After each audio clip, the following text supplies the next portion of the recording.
What's happening, everybody? Welcome at the Game Day with Trey. Of course, this is your host, Trey, and today we're going to talk about this NBA playoff round 2, game 2 matchup between the Dallas Mavericks and the Oklahoma City Thunder. All right, so this game is set to kick off at 9:30 p.m. East Coast time. The line did open up over under 218.5, OKC -5. The line has since moved over under 218, and OKC is still -5.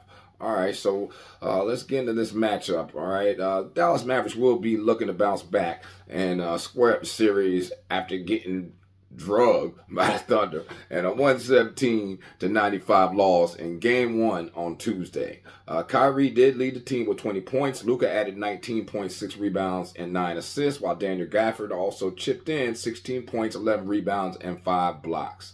Now, as a team, the Mavericks shot 39% from the field, 12 of 35 from three, as they struggled to keep pace with the young Thunder and allowed 39 points in the second quarter and falling behind by double digits.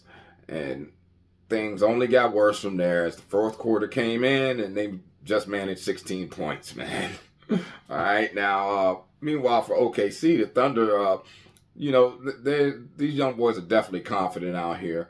Okay, after dismantling the Mavericks in that series opener, Shai Gilgeous-Alexander led the team with 29 points, 9 rebounds, and 9 assists. Chet Holmgren, 19 points, 7 rebounds, 3 blocks, while Jalen Williams chipped in with 18 points and 5 assists.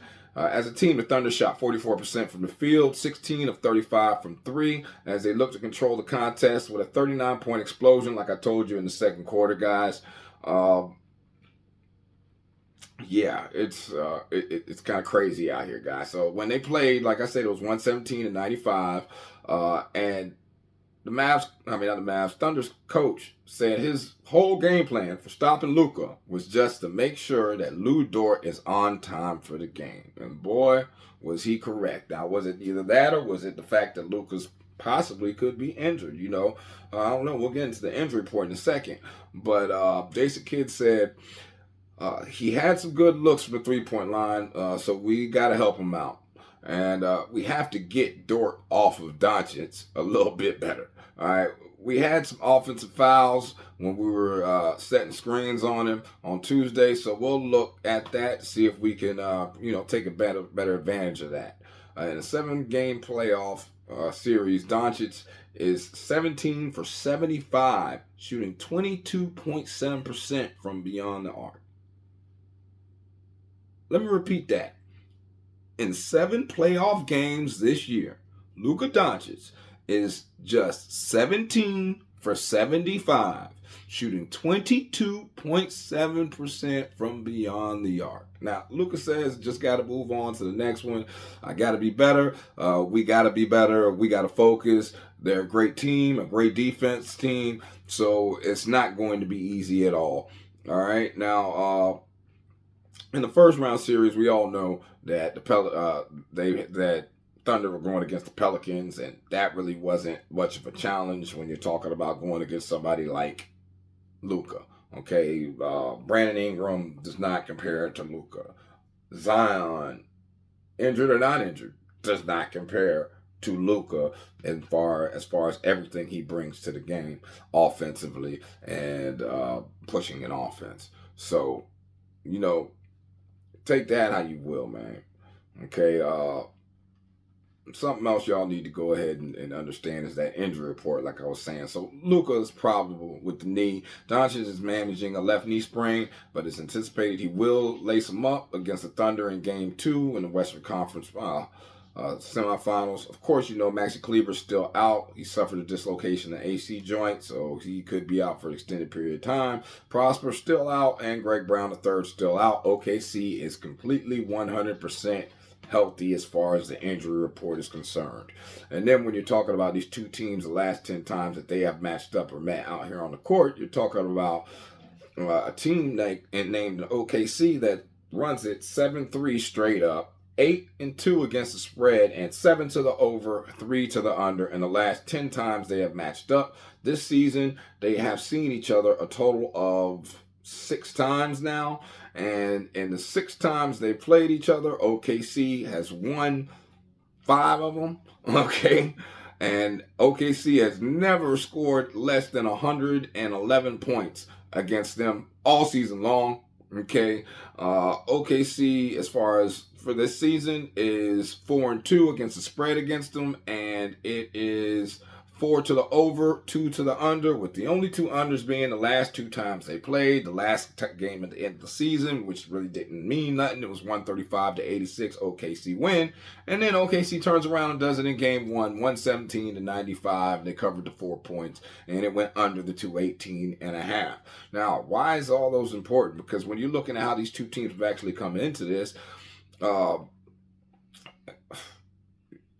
Dallas is trending to the under. They're 3 over and 7 to the under in their last 10. Okay.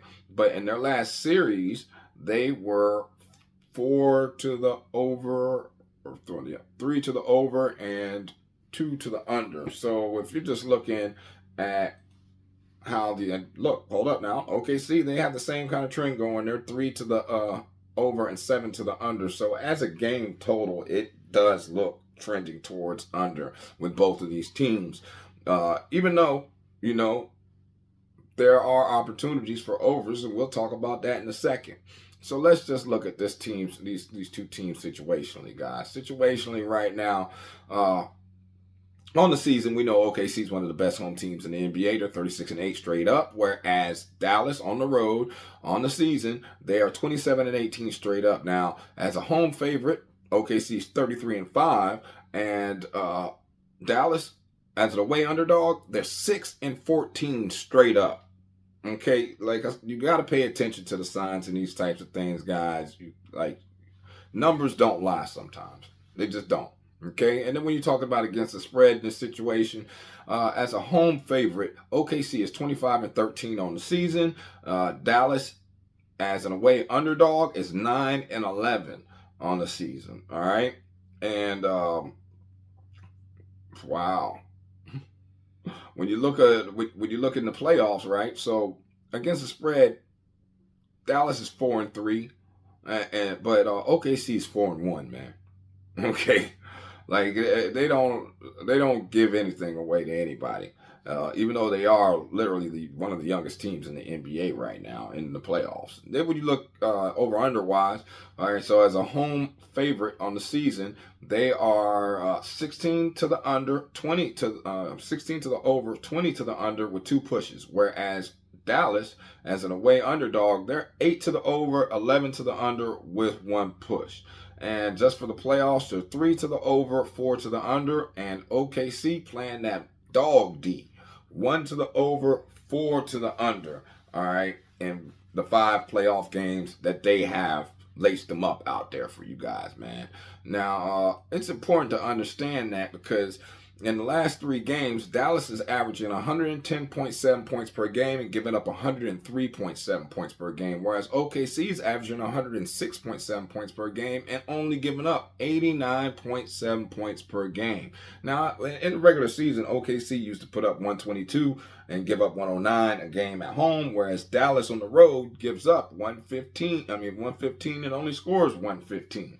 So, once again, the numbers speak a lot. They speak volumes, guys. They really speak volumes. And if you can understand what you're listening to and what you're looking at, then you should understand what I'm looking at. All right. Last thing, guys, that I like to give you guys before I go ahead and give you my picks and my leans. All right. So the Mavericks have won 4 of their last 6 games as underdogs against Western Conference opponents following a loss. The Thunder have lost 5 of their last 6 game 2s of a playoff series. And the Mavericks have covered the spread in each of their last 6 games as road underdogs following a road loss. The Thunder have failed to cover the spread in 3 of their last 4 Western Conference semifinal games as favorites following a win. Now, remember, that goes all the way back to Paul George and Durant and Westbrook and all of them guys. So that was a while ago. It's not these same players, okay? And then when you talk about OKC, all right, now the Thunder have won each of their last 10 games The Mavericks have lost each of their last 8 road games against Northwestern Division opponents that held a winning record. The Thunder have covered the spread in each of their last 8 games against the Mavericks following a win.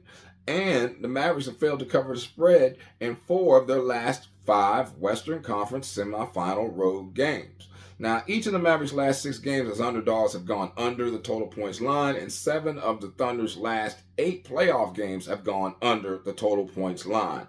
So, right now, that line is sitting at Thunder -5, and the over-unders are at 218 right now. I honestly am going to tell y'all, I still am going to have to go back to the well. I like the Thunder over the 110.5. I'm telling you, they have not scored less than like 111 or 112 against this team all season long. So I don't see any reason why right now they shouldn't be able to score 110.5 points. So I've already got that locked in. I do see an opportunity for the Mavs to reach that team total of 105.5, but I'm really not going to mess with that this time. Maybe in-game bet. Maybe. I do like the Thunder, man. I like the Thunder money line. I already got there because they had a boost bet, so I got there like with a -140, I think, instead of that -200 that they're sitting at right now. They are live to cover the 5. Maybe lean that possibly, but that would be an in-game bet for me if I did bet anything to do with the spread on this game or like a winning margin or something like that. But definitely already locked in that over 110.5, and definitely already got Thunder money line right now.